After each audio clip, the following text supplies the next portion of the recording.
I feel like I just told the phenomenal people at Parents, literally a huge honor to be sitting among these folks.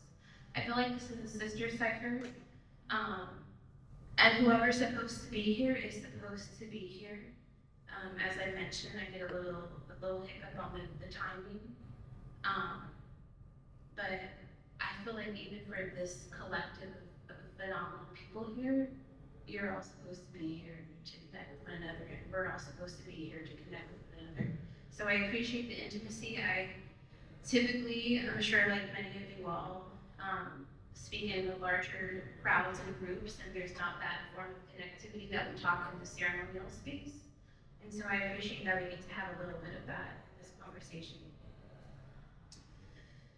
Everyone on the stage, I'm sure, has so much to talk about.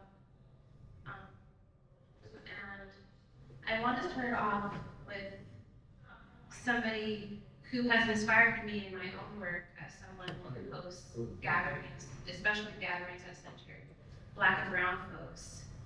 I wasn't able to attend any of these gatherings that you've had in Detroit, but your work ripples across borders, state lines, even when people aren't in the room.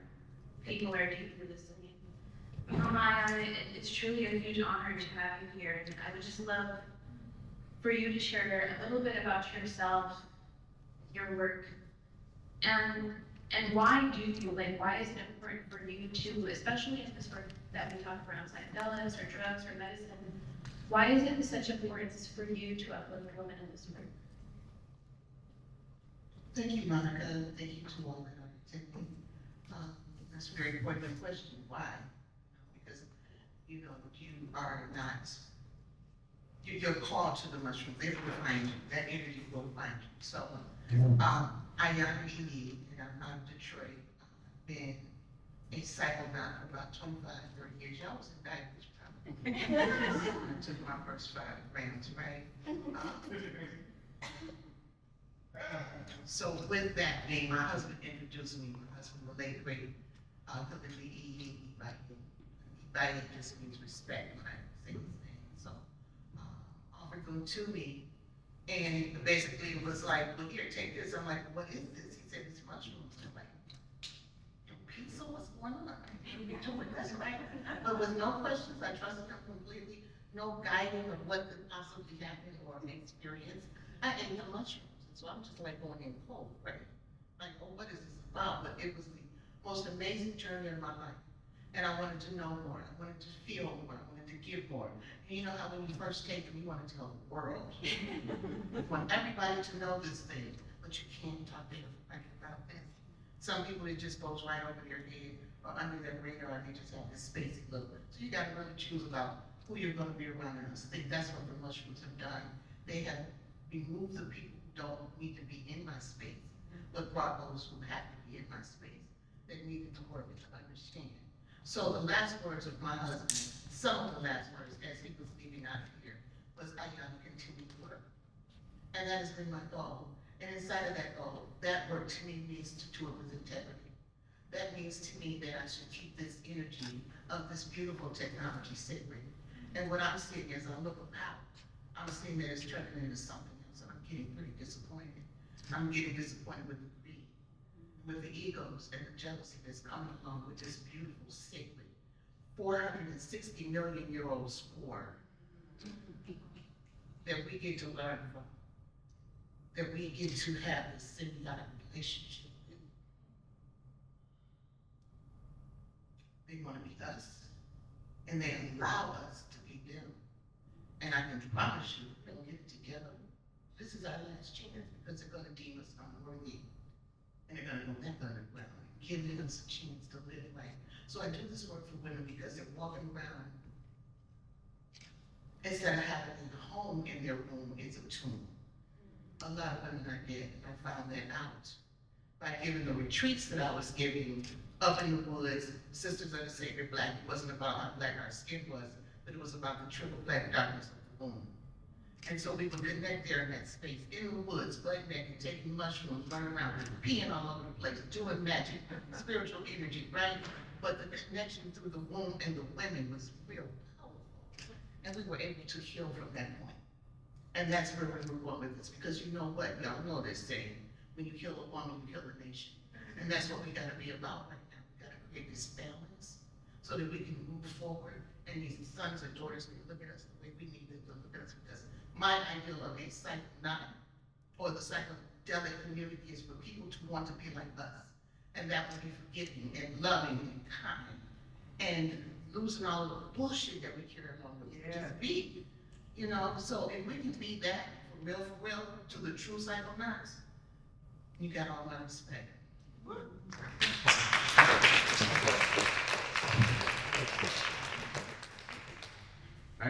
I'm going to say real quick. I wanted to be able to introduce this now because everybody up there means a lot to me. I'm building a relationship with one Jaguar, but I've worked with everybody else for quite some time. But Mama Ayana, I met Mama Ayana for the first time in 2020 at my first real psychedelic conference. I'd been around here. I've been going to the maps stuff and the deep nature stuff and the Chakroon stuff, but it wasn't hitting. And nobody looked like me. I couldn't meet all these wonderful people who I've met now. And it wasn't bad. I was getting information, but like, you know, it's like oatmeal will feed you. You know, it's not as flavor. And I went, and everybody was telling her, don't do it, don't have the conference. Her husband had just passed. And she decided to go ahead and still do it. I don't know why she did it, but she had to be called to do it. And if she had not done it, I can promise you that none of us would be sitting in this room together right now.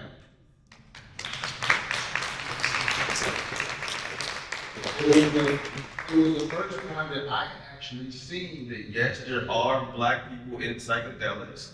And they are bringing forth information that other folks aren't talking about, which is the reason why if you go to these events, there's always a heavy emphasis on women, because that's, you gotta open the doors. First time I ever heard a woman talk about breastfeeding while consuming medicine. First time I ever heard it. And so I just want to let y'all know you got sitting in front of you, and this is not to take away from anybody, but this is just to give her flowers right now. That's it.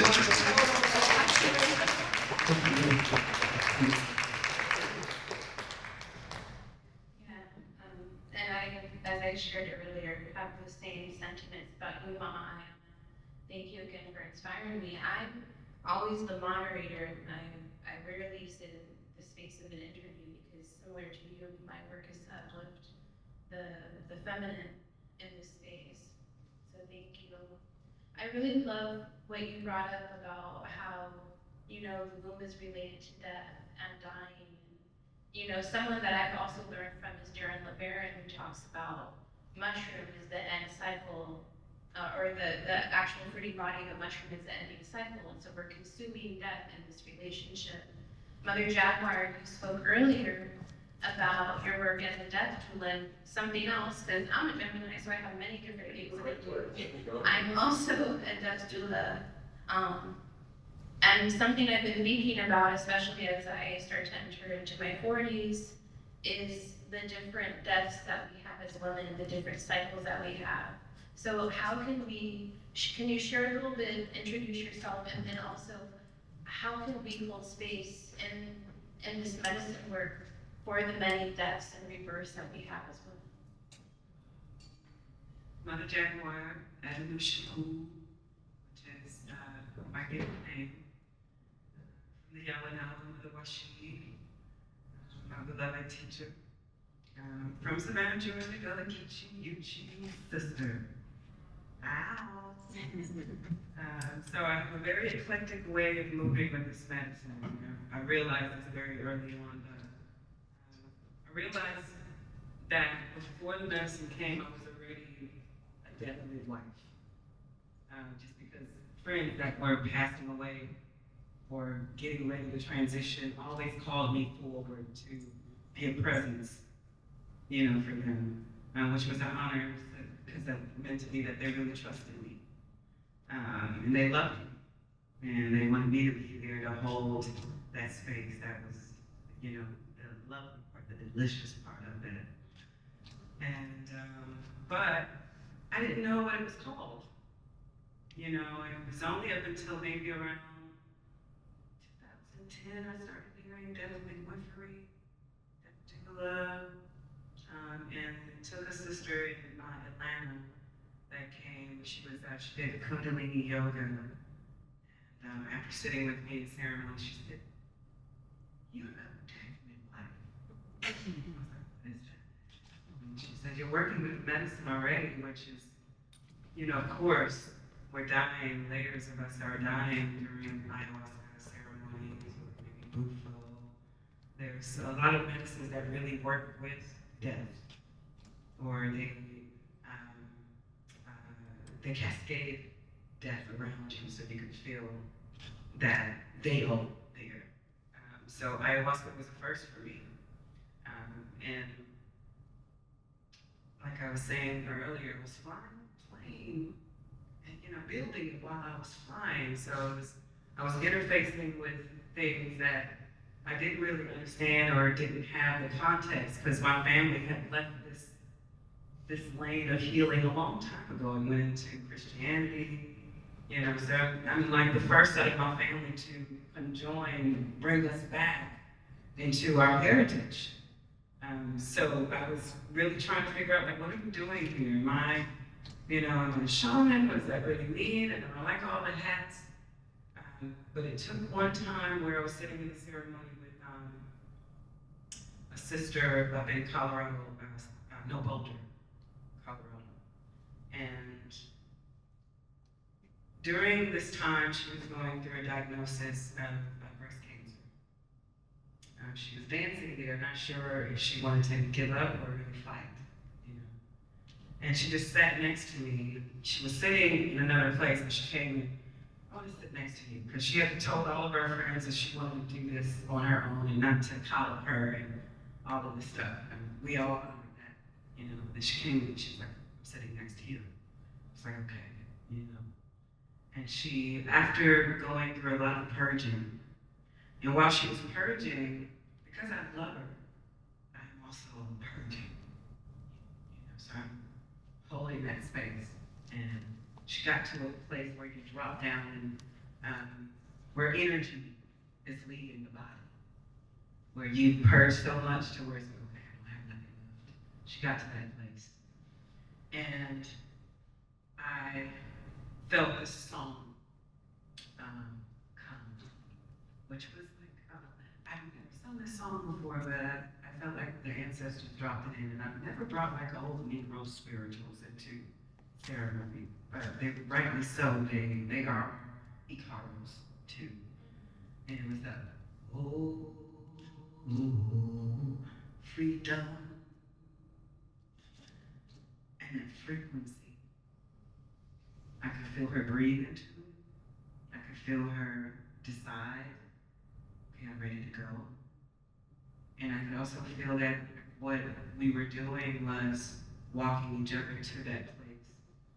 And she said to me afterwards in integration, we were just having our own conversation. She said, "I believe that when I make this body, it's going to be your voice, your tone, your frequency that I'm going to lead in." She said, "Do you know what that means?" I was like, "Precisely. That's the frequency we need to lead in. You don't leave here, you know, discouraged and resentment. You leave here celebrating your very existence and everything that you brought into this world, your hands, you know, your mouth, everything that you've said to people is still here. Everything, all the hugs, the holds, the touches is still here. All that stuff is still, you celebrate that. So let's leave that frequency." So holding this space has been very challenging sometimes, because I realize some people are not really ready to drop into that vast deepness yet. And so I have to dance around with it a little bit, you know, to open it, free it up a little bit more. But I choose to hold space with my community by, if you're pregnant, I want to be the first one to catch your baby. Like, I want that. And if you're ready to transcend, I want to be there to walk you through those doors. And that type of embodiment could feel like a lot of responsibility. But it's just love. It's just love. You know, like you loving your baby. Like you're loving, it's just really love. And then we've been too afraid to really share that part of ourselves with the community we've been, you know, boundary necessary. Which I don't blame you. I don't blame you for wanting your boundaries, but at some point you're gonna have to give up that gig. You know, yeah, I want you to protect yourself. Or are you really protecting? You know, so this is part of our work as a community is to redefine how we want to be community. And we all are like pieces of that puzzle. You know, so when I look at Mama Ayana, like it's no doubt, like I'm humbled. Because I'm earth-shaking by your power. Earth-shaking. Baba transcended on my birthday. April 11th. Was it 12th or the 11th? The 10th. I found out about it on my birthday. And I danced.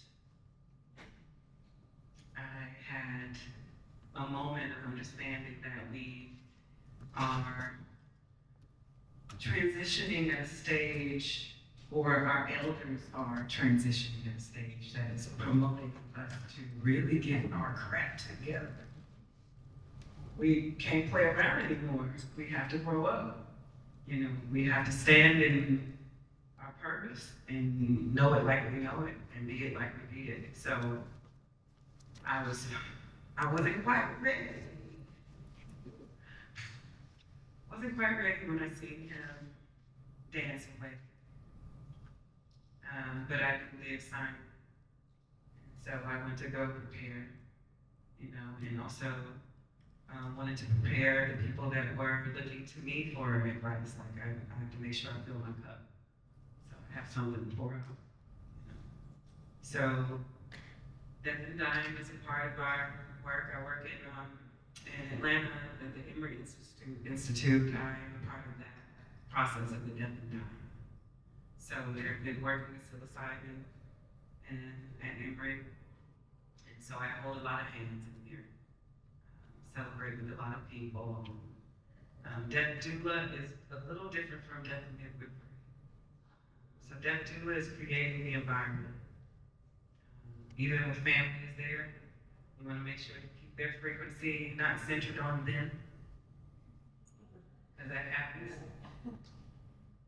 Where they want to take away from the experience, or you doing a lot of alchemy, you know, as death doula. Definite midwifery is actually stepping into that with them, you know, like birthing, you know. So this is the work that I feel like at some point when energies collide and get together, that I want to add to that community and teaching and helping people get comfortable with being a teacher and leader for death midwifery, like death doula. So this is how we have to bridge our worlds now. Like, yeah, we're doing a lot of work with medicine that allows us to take off these layers. And I know that we're all suffering in ways, whether it's racism, colonialism, not enough attention, and, you know, growing up unacknowledged. We've all suffered through that. But I think the medicines, the drugs, the earth is calling for us to really kind of bury it. It's time to bury it. It's time to give it new life.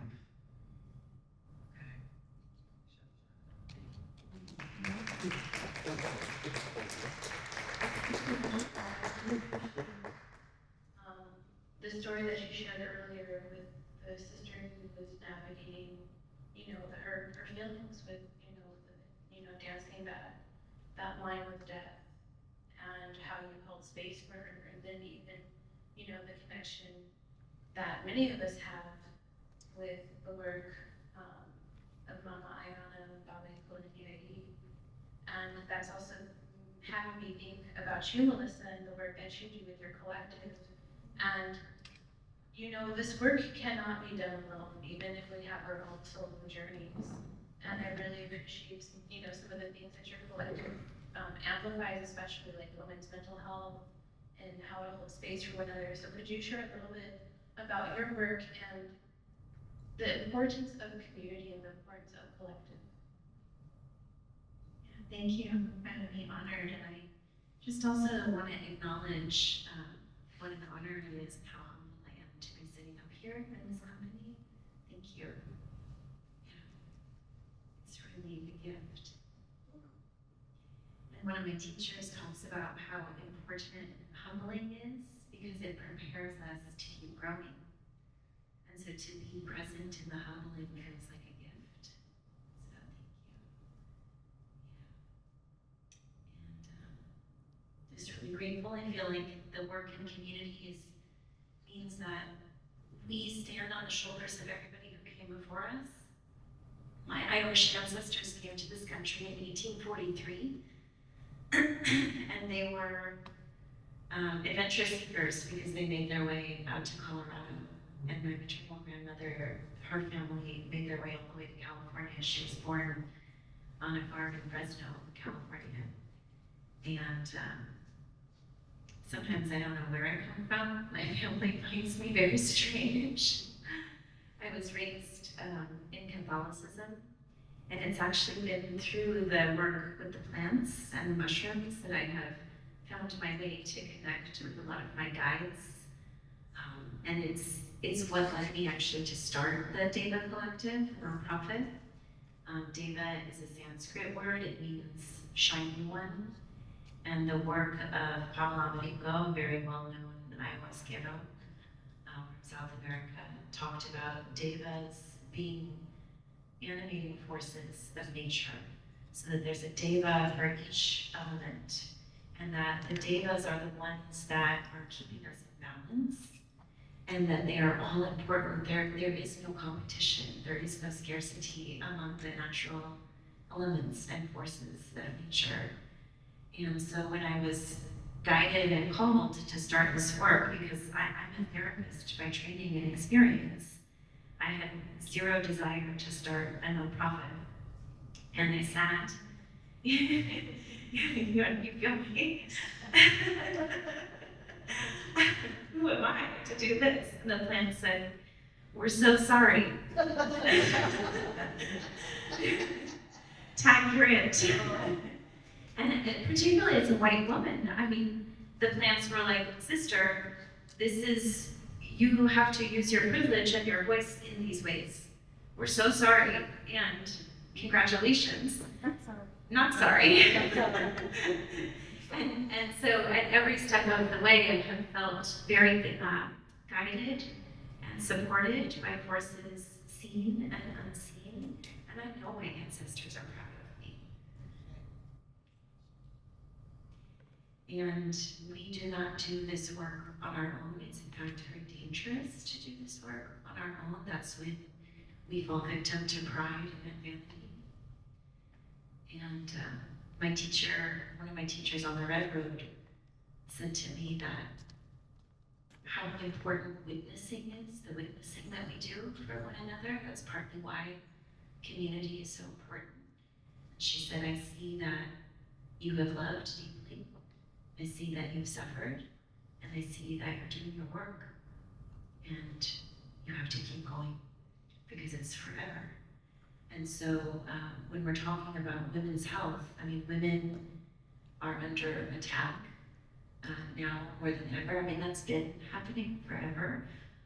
It's so hard for me to understand what is so threatening about us. And yet, so this nonprofit is partly about amplifying women's voices and also rediscovering and reclaiming our worth and our wisdom, and that these phases in our lives, and I'm thinking about the phase of perimenopause, and menopause is actually, in my view and in my experience, a portal into being a wisdom keeper.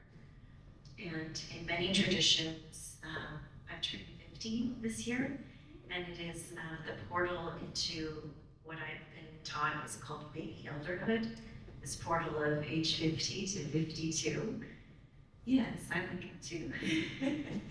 And so what we're looking at is working with Waxy Yawanawa or San Pedro, and mescaline, the active ingredient in that plant, is understood to be the most gentle of all of the medicines, and it's grandmother medicine.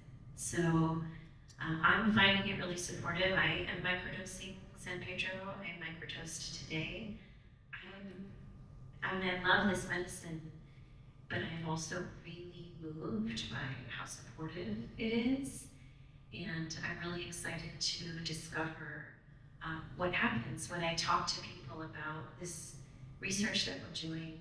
So many people want to participate, so it feels really good. When I submitted the proposal to the review board, we're working with a review board, it's called WCG-IRB.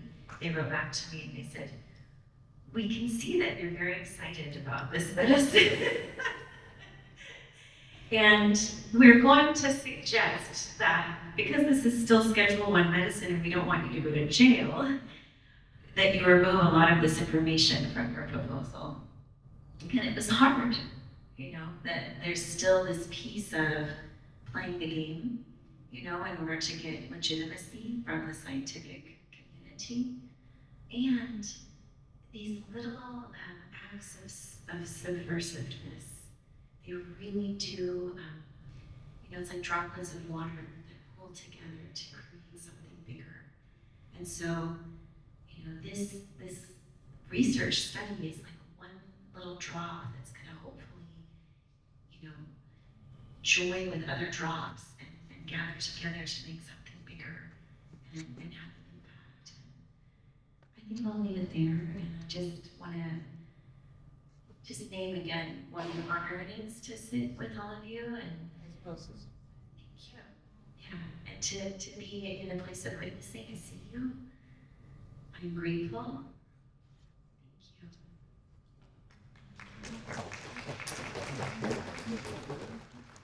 Thank you so much for that, Wallace. I really appreciate you speaking on how women are traditionally, or not traditionally, but in this moment of time, in this moment in my lifetime, in this moment in my mother's lifetime, in this moment in my grandmother's lifetime, I'm not too sure how many cycles it has happened. Women are constantly under attack. And something that I think about with your work, Gwen, is your focus on somatic practices.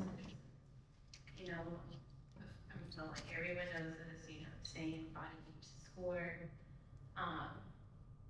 But I'm also thinking about so many of us work with medicine to heal, from the pain of the world. And at the same time, we're healing in these circles with people who we're all a part of the system, in or out of ceremony. So there's a lot of space holding in that. I'm thinking in particular, for me, there was a time when I couldn't sit with them. The needs that they have, even like the noise that they make. I brought someone I needed once to a ceremony. I was respectful, you gotta go on right around. Oh my Lord, he was hooped and hot, and I just couldn't. And then from there on, for about 2 years, I could not sit with the masculine. And so, for you, how can we have that bridge where, we can surrender to feel that trust? And how, even in those spaces, can we make sure that we're taken care of? What a question. Thank you. I also have to just name some of my imposter syndrome that I'm always carrying around with me. to be next to these women,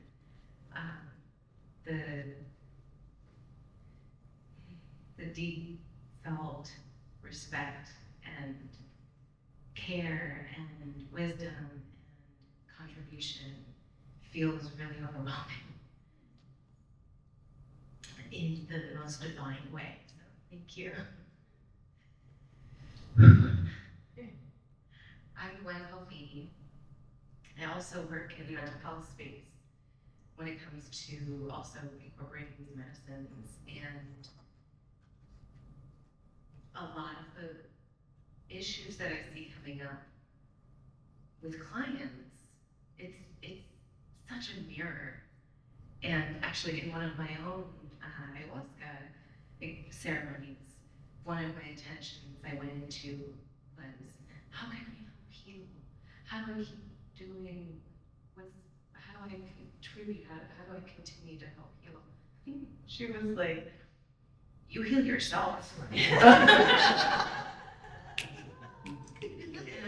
Humbled by that over and over and over again, and grateful, so grateful to be in witness and collaboration with these people. And I always say, we're human first. I'm human before I'm a therapist. And that's a lot of the way that I work as well, in addition to somatically, relationally, really recognizing, excuse me, this is whiskey, really recognizing the relationship between client and therapist as humans together in this work that they're showing up for, that I'm showing up for, in whatever ways we show up, that we're called to show up, right? And so a lot of the issues that I continue to see are ones that are coming up within myself, have come up, iterations and reiterations, like the spiral, right, of these cycles of how we continue to learn how to be human. And thank you also, Monica, for sharing what you shared of your own experience. I shared that as well in various ways, my own ways. And it resonates, and I've seen that it resonates for many others as well. And so some of my answer is even just in explaining this through line and all these threads of connection in this parallel experience, to recognize that we're not alone in that experience, and we can know that here up in our minds, and we're so good at analyzing, intellectualizing, over-intellectualizing, especially in this country, in this society, where that's valued, overvalued in my opinion. And so we can know it here, but how do we know it here? How do we know it in our heart? How do we recognize it and honor that part of the experience in our bodies? So part of it is just recognizing it, learning to recognize it in all of these beautiful, terrifying, wonderfully human, spiritual ways. Thank you. And it is something that I'm continuing to learn. So like, I don't know how that just came out of my mouth, but I'm glad that it resonated. and continue to learn that. And also you brought up the masculine, right? We all have masculine and feminine energies. We all have that. I just got tingles. So much of what I've transparently been working on as I opened a business and doing my best to hear the call and follow the openings. And that has been running a lot of masculine energy. And it's exhausting.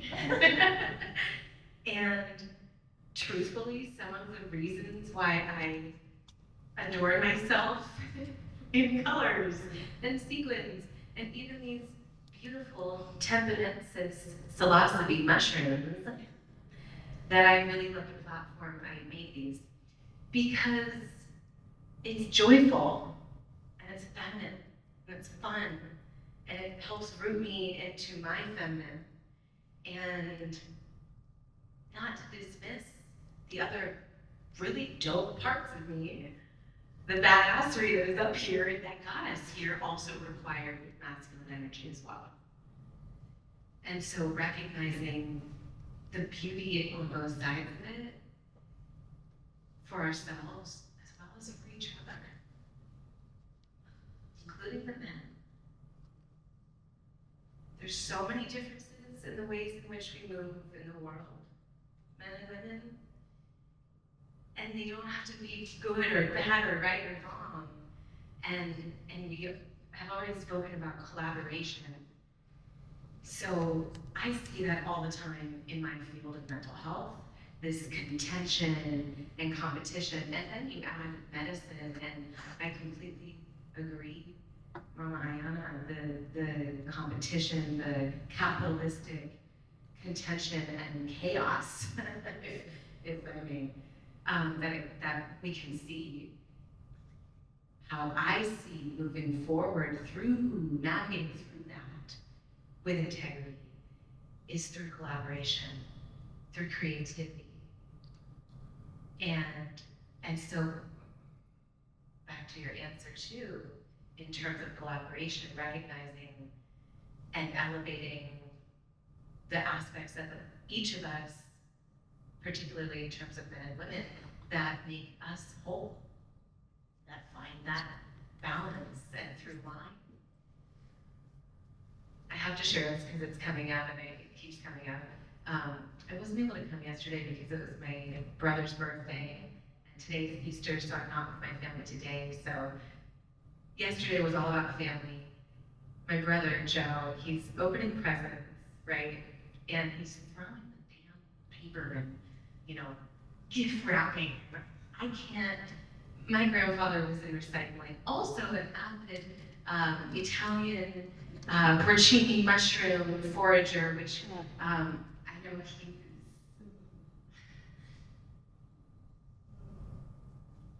probably laughing because this was his dog and he dyed her hair.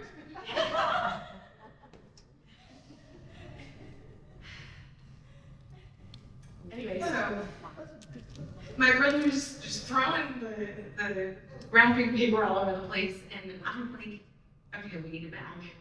And I noticed that another woman in the space notices I say I need a bag. She runs to get a bag, hands me the bag. Now we're being properly celebrating and keeping everything contained. Anyway. We continue with fun stories, and a lot of them were about just these pranks that my brother was involved in with another colleague of his, and the ways in which a lot of bonding within men is just ridiculous pranking and joking and like pretty maybe deep-seated making fun of each other and that kind of thing, which as siblings, two brothers, I get it. And then a woman in the space said, wow, I don't really see that within, women don't really do that. And what immediately came to mind was, we're dealing with enough. Why would we stick in more in the wound? The ways we connect are the ways that she went to go get a bag for me. We lift each other up. We don't need to dig in the wound more. We don't need to make it hard for each other. These little ways that we can see each other, like you said, Melissa, right? And honor each other and respect and just lift each other up further. So I had to plug that part. and also recognizing the collaboration and the ways that we can weave together to enhance and continue taking care of ourselves until joining in ceremony with men, if that's even what is needed, is until ready for that. Until that's the next thing. like you said, when you opened up, we're all here for a reason. And so also respecting that you not being ready in that moment was also for a reason.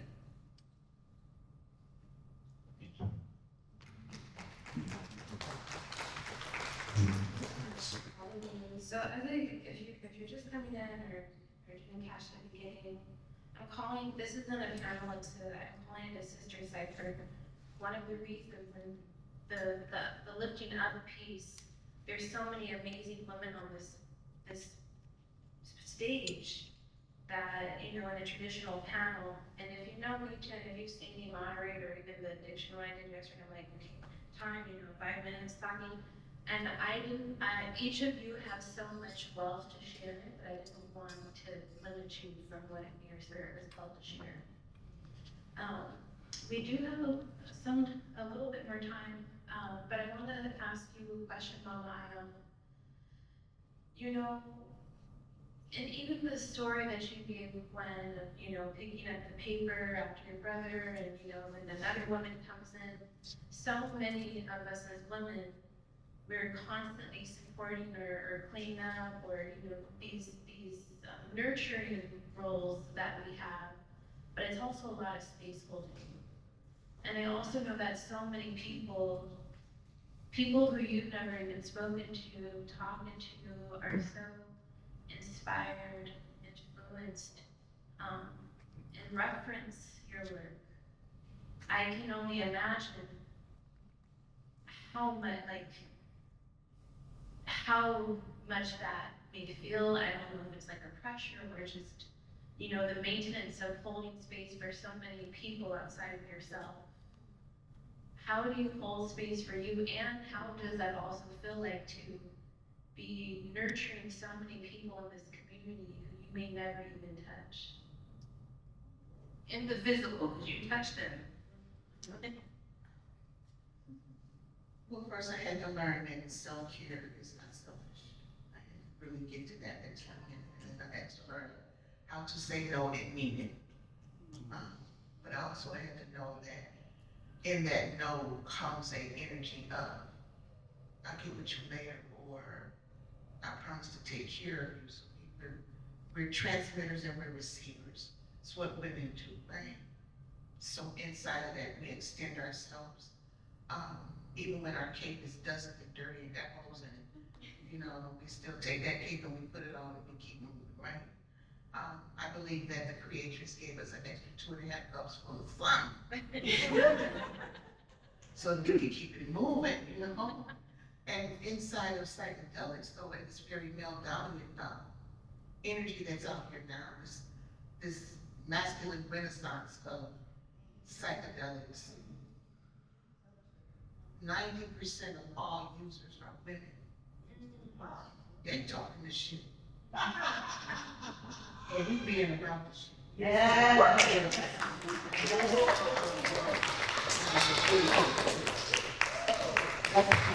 I'm moving now. We're allowed, we're on purpose. And you're not gonna keep trying to do it the way you've been doing it. Now, it's not that we're putting men down because we're standing up. We're just trying to bring about a balance so that we can work together. And that's on every level. I talk to a lot of people across the country. And I do it a lot of times. I'll be like, okay, well, I'll call you back, or I'll get back with you. And I don't ever want to be that person where I say I'm gonna call you back and then I don't. So I really do try to get back with people, but I let them know it'll be a couple of weeks. Because people do have questions. And because I'm OG, I am a resident OG. Psychedelic.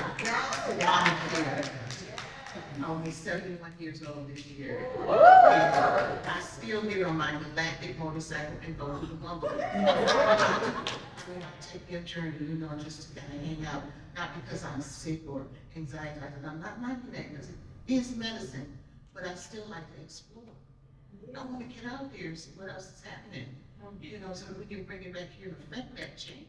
Not that, I took 10 grams and I'm just, no, maybe I got some energy and some information to pass on. And so when you do the work, in what capacity do you choose to do the work? Do you want to do it because you have anxiety and you want to heal? We're calling it the medicine now. don't forget that it is a technology as well, okay? And you wanna utilize that with your crystals, with your herbs, you know, and I mean, everybody knows that I call myself a witch, okay, and so what is witch? W-I-T, witch, a wise woman, a craft, things that I know how to do, but I know how to manipulate energy because I can't control it or destroy it. But I can manipulate that energy with the magic that we have as women that comes from where? Here. I mean, right now, I can spread my legs. Bam! That's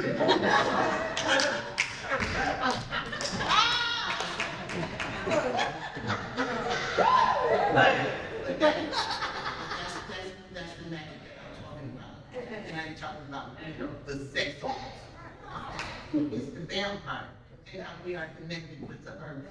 And I gotta go and see and take the drawers off, y'all. When you don't have to wear the nails, don't wear it, because you're going to pull in the electromagnetic energy from the earth up into that yoni. They created panties and pants and stuff like that to keep our power on lock. You know, but this is the energy that we possess. And when you go into a woman's home who does not wear underwear, you wanna hang out there for a little like you don't even know why. Creative energy that's beautiful, you know, and it's, you know, it can be fair-minded to men, but for other women, it's a sister connection, because what do we do when we bleed together?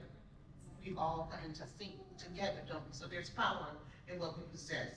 And I just know that psychedelics enhanced that energy for me. It put me in touch with my royal self. It told me to keep adjusting my crown when it got a little crooked, and to just come on with it and talk and don't bullshit nobody. See, I'm not gonna be that 3.5 guru. Oh, beloved, now that I get I'm gonna be straight with you. I'm gonna just keep it real and keep it straight, and that's just how it goes. So, you know, you want some truth, come see my mother.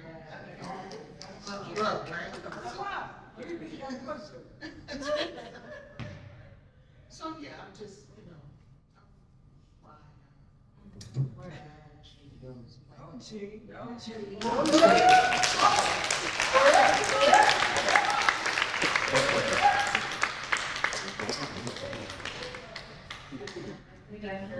You know, I actually was thinking about not wearing underwear today. I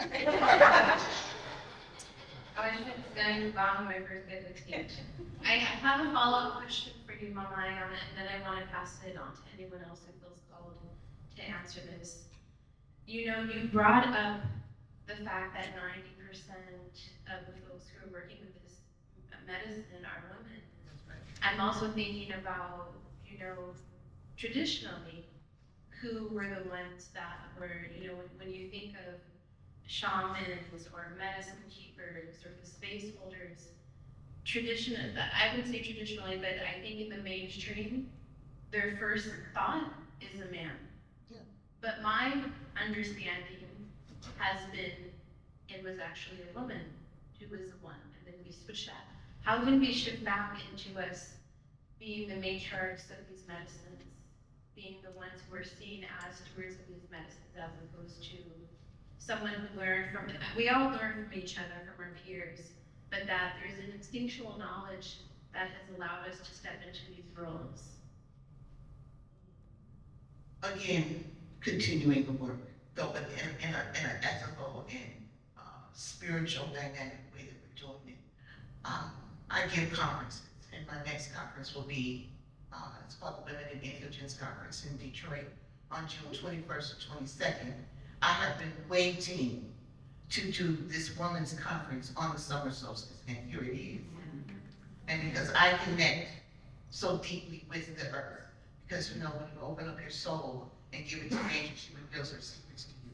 And so I know that during that time, we gonna raise some energy here. So that's happening in Detroit, but giving conferences, keeping the knowledge, being honest, and nobody is a expert in this. There are no experts. Each journey is physiologically designed for you. So I can't really tell you about yours, but I can share it. You know, we get to, you know, come and be at that place. Just doing the work and being honest and doing the work. You know, so integrity is real big, what I'm talking about. You know, you see you can make money, You know, it's very lucrative, but it's how we tend to do that. You know, I'm not gonna sell you an ounce that I didn't wanna throw away because it had mold on it. You know what I'm saying? People are doing that type of thing, right? Because of the money aspect of it. So you gotta know who you're dealing with. You know, they have to have a symbiotic relationship. People who are growing and they are effed up in the head. And I'm just saying, there's a lot of people that's just, you know, kind of loony out here. But that energy that you're putting into those mushrooms as you grow, and you're only doing it for the monetary aspect of it, and you got a messed up energy, you messing up some stuff, you know, and you're a grower. And I'm gonna get off real quick. But when my husband was passing on, we had 18 tubs growing in the basement, 18 tubs growing. And every day he would ask me, how the mushrooms are coming? Are they doing okay? As this man started to pass on, those mushrooms started passing with him, okay? By the time that he passed, so it took him 21 days to get up out of there. By the time that he passed, they were all full of mold. So I had to throw them away, but they just got sick right with them. So I'm saying that to say that who we purchase from is very important. Who your grower is very important, because there's energy that you're giving to this fungi, and it's giving it back to you. And if you got some more FL person over your stuff and you're ingesting this energy, come on now. So these are the things that we have to look out for in terms of integrity and inside of what we're doing. You know, it's just very important. And if I have any growers in here who's messed up in their head right now, fix yourself. Does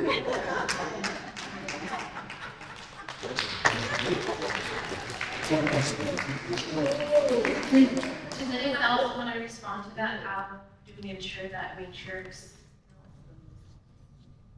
Well, I did want to continue the importance of integrity in all, from planting to growing to consuming, and how you work with the medicine as well.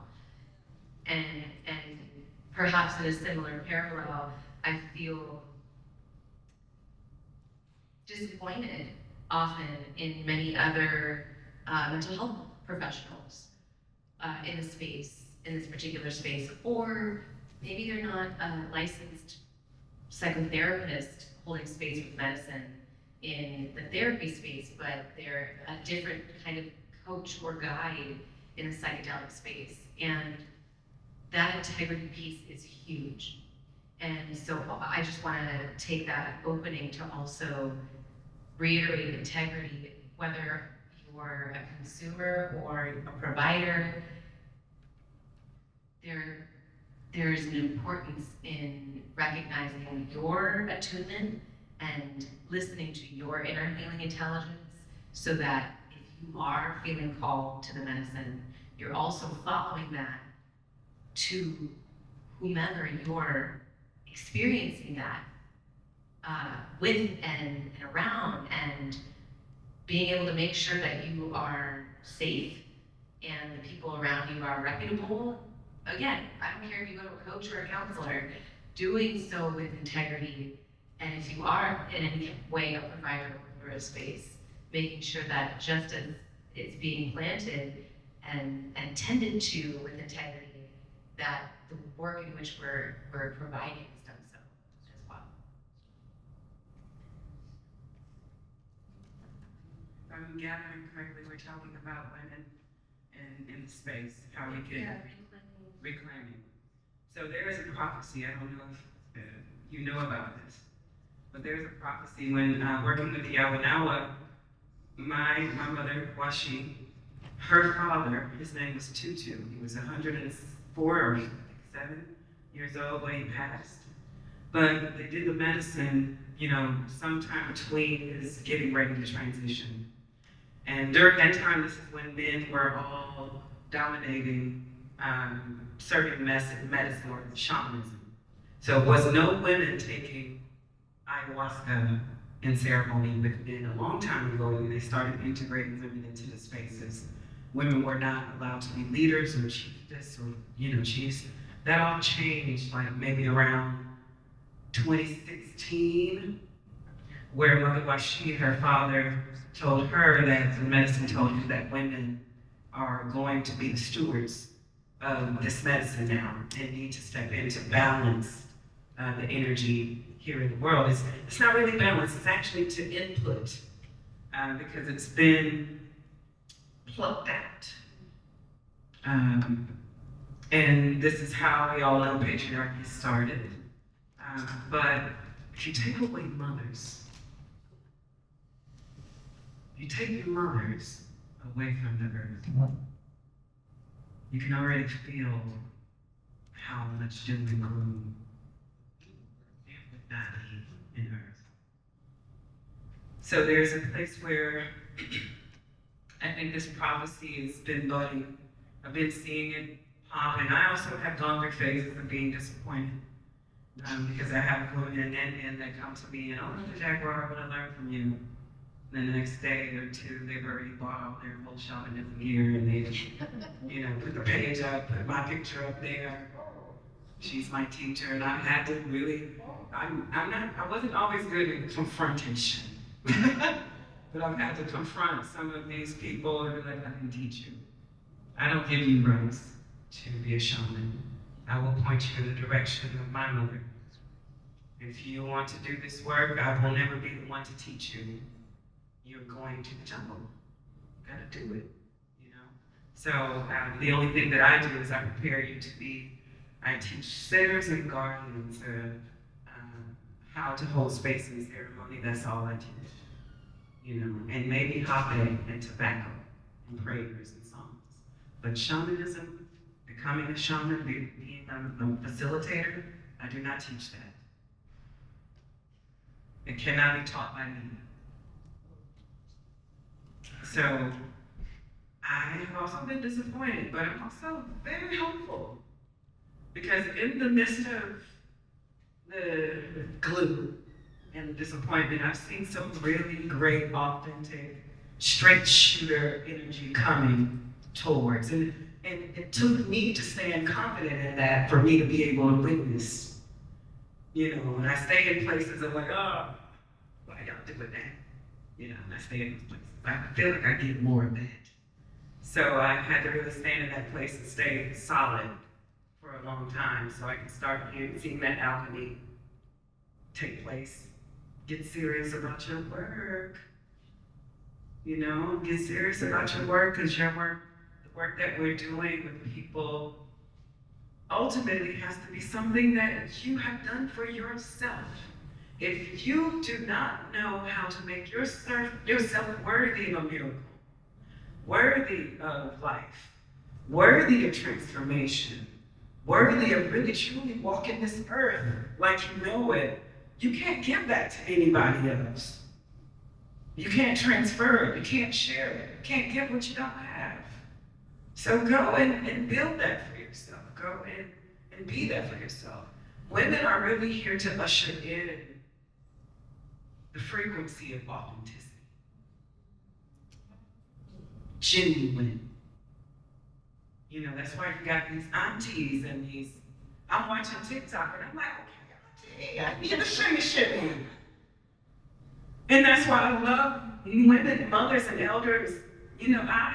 This is part of my work, Mama Ayana. It's not a mother that or an elder woman that I don't come into contact with that I am in reverence to. Absolutely. Because I have aunties, I have great aunties, I have my mama, my grandma. Seen everything that we've done, and we are in these spaces, holding space. And I know we're having trouble balancing and managing, how do we take care of ourselves in the midst of that? Don't stop trying. I had to create a solid practice. If I do a ceremony and there's 15 to 40 people, I am missing in action for the next week. Do not call me. I've got to debrief. And it was hard doing that because I have so many people that pull on me and want me and need me. So they're calling me. And I can't talk to them, and I'm sorry, but I gotta do this, because if I don't, I will burn out. I've already had burnout. when my mama transitioned, I already knew what was coming. I knew she was passing the torch, and I wasn't quite ready. But when she transitioned, it seemed like this was during the COVID. So my mom transitioned 2020. And it was right before the pandemic hit. It was in January. So she was in the hospital when they were preparing for this. Like the hospitals were trying to get people out to prepare for what was coming. And a part of me was really not ready for it, but I was already working with the medicine. So, and I was already doing ceremony. So I knew that something big was coming. And then Mother Waxy called and she just told me that, okay, I'm going to be sending you medicine every 2 weeks. I'm like, what? Normally I call her and they prepare the medicine and they send it to me. But she had it on autopilot. I didn't understand why, but I didn't question it. But it was because right after the pandemic, if y'all remember, we were starved. We were starved for connection. We weren't socializing or touching. And I think we all seen how much that hurt. You know, we found ways to be online with each other, but that wasn't even enough. You know, so people were calling me Mother Jaguar ceremony, please. I was doing ceremonies like 3 times a month in my house. And, you know, some people would come with masks, but after a while, you know, that mask would come off. And we realized that when we were working in a frequency with this medicine, that, you know, at a moment I was thinking, oh, people are not worried that they're gonna get, you know, COVID. No one got sick. No one. We were in close quarters with each other, like 35, 40 deep. You know, so this was something that I realized that, oh, okay, people are really still wanting to connect. They're just not sure if they feel safe enough to do it in certain areas or with certain people. So this is what I believe we are doing, uplifting women in a way that they can really find solid ground and authentic practice. I want to be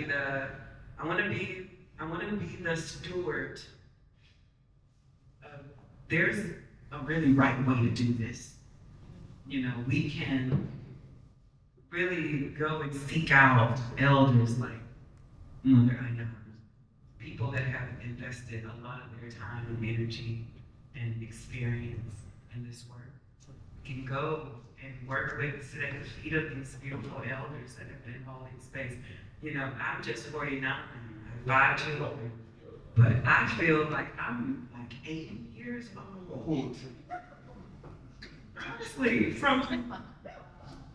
have so many experiences, so many rich experiences that has given me a lot of wisdom because I'm an Aries. I have found my head in every wall.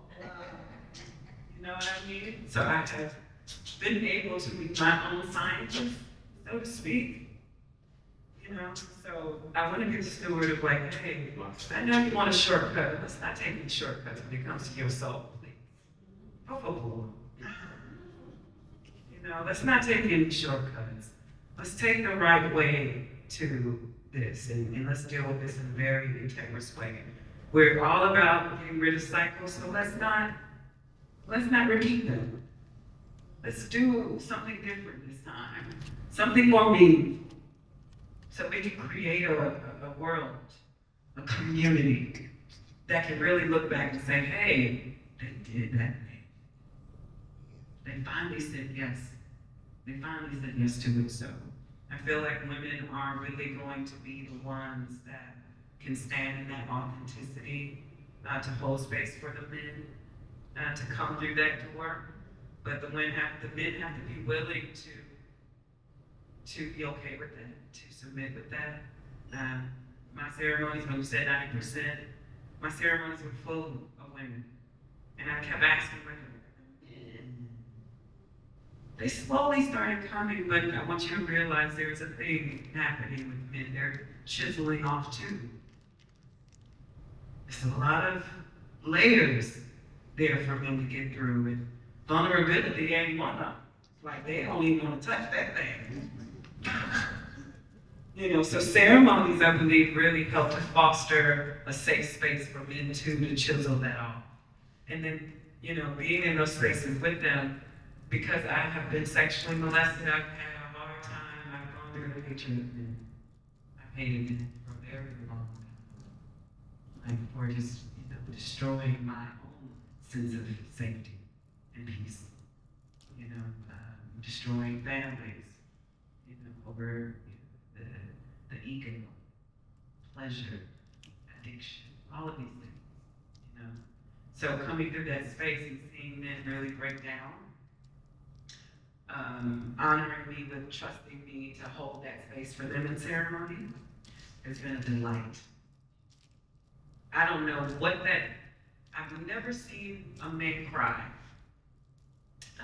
in my family.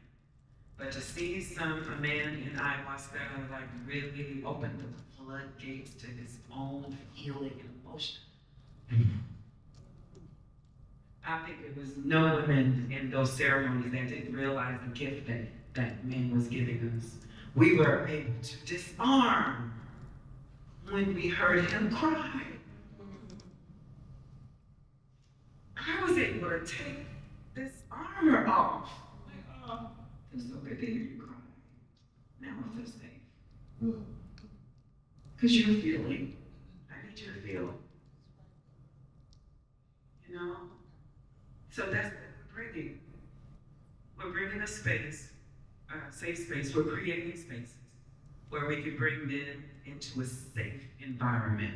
But we have to do the work of chiseling away all of our stuff first, to really honestly charge that way, like to be walking in authenticity in this medicine woman work. We can't walk with hatred, we can't walk with resentment, we can't walk with all of those wounds. So get your wounds to, tend to them. And be honest that you are not ready yet. If you can't talk about your wounds without feeling, you're talking about your wounds and you're still upset about that, you ain't ready. Not yet. Let's go work on it first. Let's get it together. So, let's do this together. I'm so grateful, thankful to you for allowing me to flow. I feel like a fountain and I can go and go and go and go and go. I'm glad I came to your talk at 10 a.m. Melissa, can you close us out with the same question? How can we as women reclaim our role as matriarchs of this medicine? Thank you. Thank you. And I'm really glad that you used the word reclaim, because I feel like so much of this work with medicines is about reclamation and remembering who we are. And as women in particular, we're so powerful. We're so powerful that the government is afraid of us and wants to control us. So when we stand in our power, particularly together, we take away the pride, the vanity, the ego. We reclaim our intelligence, our wisdom, our power, our strength. And there is so much strength in that vulnerability. One of my teachers talks about how healing is about increasing our capacity for vulnerability, being able to tolerate feeling vulnerable. There's so much strength in that. It sounds so simple, and it's not. It's challenging. So in the way that I see women doing that is by lifting each other up, by listening to each other, and showing up for each other. My sister Gwen this morning called me. I had to pick up the phone. If I see someone calling me, I pick up the phone because they're calling me because they need something. They need support. They need a little validation. They need witnessing. And I am similar, Ayana. I really, if I say I'm going to call you back, I will. And moving at the speed of authenticity is what we're doing, and that's how we change. So it doesn't mean that I'm going to make 20 phone calls in a day. that might take me 3 weeks. But that's me moving at the speed of my nervous system, and that is our birthright, to reclaim our ability to thrive.